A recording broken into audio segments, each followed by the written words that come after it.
윤석열 대통령의 비상계엄 선포에 온 국민이 분노하고 있습니다. 혹시나 군인들이 시민들을 향해 총을 쏘기라도 하면 어쩌나 조마조마한 심정인 분들 많았죠.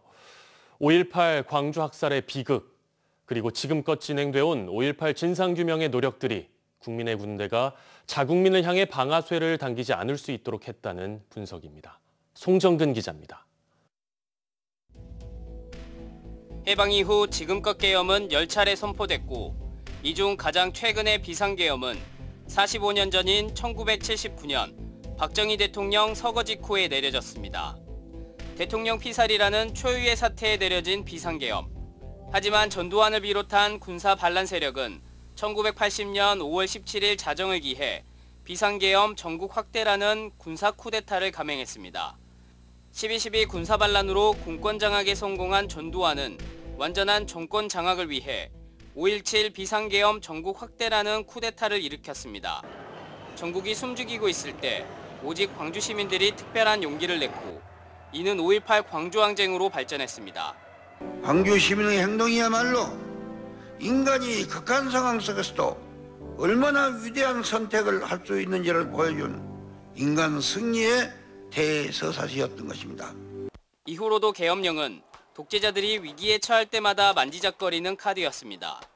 전두환은 87년 6월 항쟁 때 계엄을 선포하려 했습니다.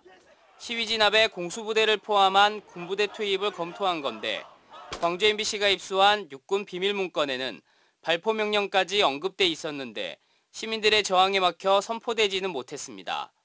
박근혜 대통령이 탄핵 위기에 몰렸던 지난 2016년에도 계엄이 선포될 뻔했습니다. 당시 조현천 기무사령관은 계엄령 시행 준비를 하는 문건을 지시한 혐의로 재판에 넘겨지기도 했습니다. 병력 이동도가 더 구체적으로 나와 있습니다. 그리고 톨게이트, 내부순환도로, 그리고 성산대교부터 성수대교까지 10개의 다리를 계엄군이 장악하는 것으로 나와 있습니다. 그리고 8년 만에 다시 준비된 비상계엄. 87년 6월 항쟁과 2016년 촛불 항쟁 때와 달리 이번에는 실제 선포로까지 이어졌지만 유혈 진압으로까지 이어지지는 않았다는 점에서 다행이라 할 수 있습니다. 여기에는 5.18 때 광주 시민들이 보여준 저항과 용기가 시민들과 국회의원들에게 영향을 미쳤다고 볼 수 있습니다.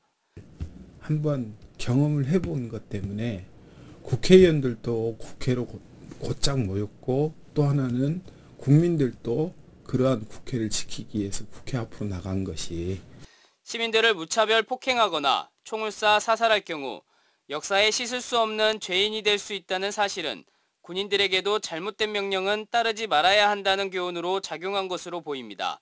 MBC 뉴스 송정근입니다.